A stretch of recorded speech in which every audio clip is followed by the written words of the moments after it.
Hello साथियों, welcome back to my YouTube channel. तो आज हम बात करने वाले हैं क्लास 10th की प्रश्नावली 1.1 की क्वेश्चन नंबर 1 के बारे में, जो कि परीक्षा दृष्टि से बहुत ही महत्वपूर्ण है। तो यहाँ पे दिया हुआ है क्वेश्चन नंबर 1 में निम्नलिखित संख्याओं का एचसीएफ ज्ञात करने के लिए यूक्लिड विभाजन एल्गोरिथम का प्रयोग कीजिए। मतलब हमें यहाँ पे इसको ज्ञात करने के लिए एचसीएफ यूक्लिड विभाजन एल्गोरिथम का प्रयोग करना है, सामान्य नहीं करना है। यहाँ पे यूक्लिड विभाजन एल्गोरिथम का प्रयोग करना है। तो चलिए हम समझते हैं सबसे पहले यूक्लिड विभाजन एल्गोरिथम होता क्या है।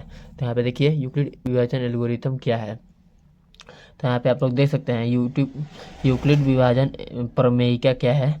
दो धनात्मक पूर्णांक ए और बी रहने पर अद्वितीय पूर्ण संख्याएं क्यू और आर प्राप्त होती हैं कि A equal to B Q plus R. ये इसी रूप का होता है यूक्लिड विभाजन एल्गोरिथम, जो कि आर होता है 0 से बड़ा या उसके बराबर होता है और बी जो होता है वो आर से हमेशा ही बड़ा रहेगा। तो इसी को कहते हैं हम लोग यूक्लिड विभाजन एल्गोरिथम। यहाँ से समझ नहीं आया तो आगे हम समझाते हैं इसको। जहाँ ए को भाज्य और बी को भाजक तथा क्यू को भागफल कहते हैं तथा आर को शेषफल कहते हैं। अतः यहाँ पूरा का कहने का मतलब ये है भाज्य इक्वल टू भाजक गुने शेषफल प्लस भागफल, या तो आप ऐसे समझ सकते हैं भाज्य बराबर भाजक गुने भागफल प्लस शेषफल। वैसे नहीं है तो आगे हम बता देते हैं। और भाज्य, ये जो भाजक बोलते हैं बी और भाज्य को ए बोलते हैं और भागफल को क्यू बोलते हैं। तो यहाँ पे हमको इसमें भाग देना होता है केवल कि भाज्य में भाग देंगे तो यहाँ पे भागफल आएगा हमारा, और नीचे जो बचेगा वो हमारा शेषफल होता है। तो शेषफल यहाँ पे देखिए, आगे समझ लीजिए। शेषफल जो होता है आर होता है। यहाँ पे भाज्य इक्वल टू ए होगा, इक्वल टू भाज्य बराबर बी और गुना होगा उसमें भागफल में और प्लस में शेषफल 0। यहाँ पे आर शेषफल जो होगा यहाँ पे 0 आना चाहिए। यही बोल रहा है हमारा यहाँ पे ए बराबर B Q plus R equal to बड़ा और बराबर 0, मतलब 0 से बड़ा 1 हो सकता है या फिर 0 के बराबर, मतलब 0 के बराबर ही हमको चाहिए। और बी जो होगा हमारा वो हमेशा ही बड़ा होगा क्योंकि बी हमारा भाजक होता है। ठीक है, तो चलिए हम इसको हल करते हैं। तो यहाँ पे इसको हल करने के लिए हमें इसी का प्रयोग करना होगा, जो कि हम यहाँ पे लिखे हुए हैं। ए बराबर B Q plus R equal to A बराबर बी क्यू प्लस आर, यही होता है हमारा, जो कि 0 से बड़ा और बराबर हो और बी हमेशा आर से बड़ा होगा। तो यहाँ पे लिखने के लिए हम लोग सबसे पहले इसका हल ज्ञात करेंगे। तो यहाँ पे लिखेंगे सोल्यूशन में 135, और यहाँ पे एक बात हम बता दे रहे हैं, जो हमेशा जो बड़ा होगा ना उसी में भाग होगा, छोटा से हम लोग बड़ा में भाग देंगे। 135 छोटा है 225 से, कि नहीं? तो हम लोग इसको ऐसे भी लिख सकते हैं 225 बड़ा है 135 से। ओके, तो चलिए हम लोग इसका हल ज्ञात करते हैं दूसरे पेज पे। तो यहाँ पे ला लिए हैं दूसरा पेज। तो यहाँ पे इसको ऐसे ही लिखना है ना, 135 भाग देना है इसमें बड़ा वाले से, तो 225 में भाग होगा 135 से। तो यहाँ पे हम लोग भाग करेंगे तो 135 से 1 में होगा भाग हमारा, तो 1 135 लिखेंगे तो हमारा 5 से तो 5 कट जाएगा, 0 बचेगा यहाँ पे।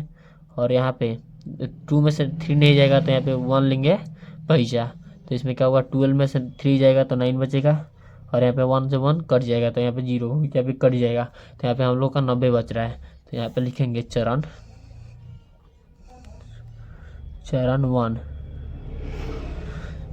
क्या हो रहा है यहाँ पे हमारा, ए बराबर बी क्यू प्लस आर, ये वाला हमको चाहिए, और जो कि आर हमें 0 चाहिए, लेकिन यहाँ पे आर क्या हो रहा है, इसको आर बोलते हैं हम लोग ना, आर इक्वल टू 90 आ रहा है।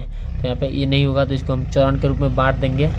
तो लिखेंगे ए बराबर बी क्यू प्लस आर होता है।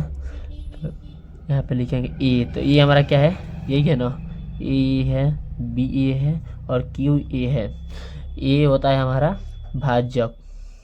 भाज्य और बी भाजक होता है और क्यू हमारा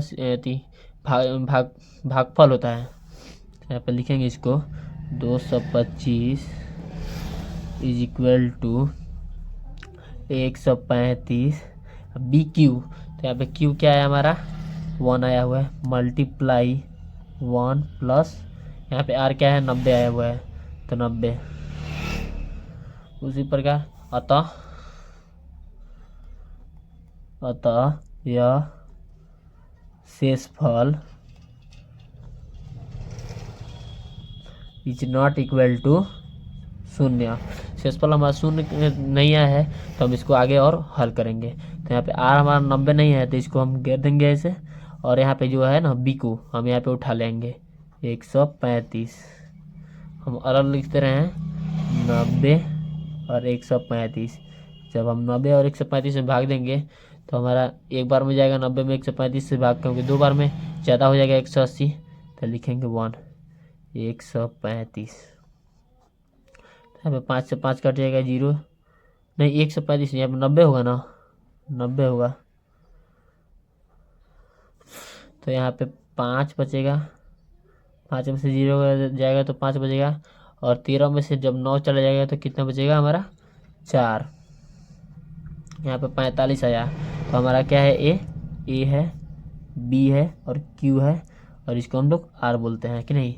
तो हमारा क्या आया हुआ है, हमको इस रूप का लाना है A equal to B Q plus R. इसको हम जब हम लिखेंगे तो चरण 2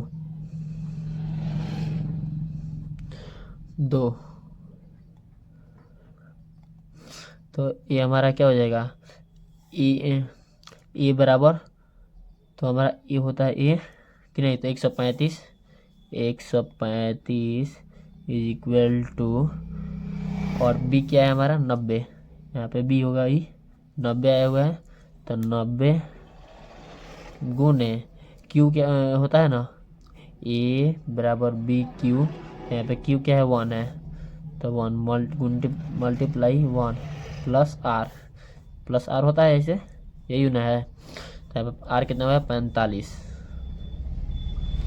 तो हमारा यहाँ पर भी शेषफल 0 नहीं आया, तो हम लोग आगे इसकी प्रक्रिया करेंगे, शेषफल इज नॉट इक्वल टू शून्य। ओके, अब हम आगे देखेंगे। तो आगे हमारा यही ना होगा, इसको हम लोग फिर घेरेंगे और ये जो बी को है उसको हम बीच में लाएंगे, ए बनाएंगे, ठीक है। तो यहाँ पे 90, तो 45 और 90 हो गया, तो 45 से 2 बार में 90 चला जाएगा कि नहीं जाएगा, 2 बार में 90। तो यहाँ पे 0 में से 0 गया 0, 9 में से 9 गया 0, तो यहाँ पे हमारा शेषफल 0 आ चुका है। तो इसको हम लोग क्या बोलेंगे बी, और इसको ए, और इसको क्यू, और आर है हमारा। तो इस प्रकार यहाँ पे लिखेंगे चरण 3। ओके, तो यहाँ पे ए बराबर बी क्यू प्लस आर का रूप का होना चाहिए हमें। तो क्या है ए बराबर 90, तो यहाँ पे 90 डालेंगे इक्वल टू बी क्या है हमारा 45, बी है 45 मल्टीप्लाई बाई क्यू हमारा क्या है 2, यहाँ पे 2 प्लस शेषफल कितना है हुआ है 0, तो हम इसको 0 लिख देंगे। तो यहाँ पे चूंकि शेषफल हमारा 0 मिल चुका है तो लिखेंगे हम यहाँ पे शेषफल इज इक्वल टू 0, और यहाँ पे लिखेंगे आगे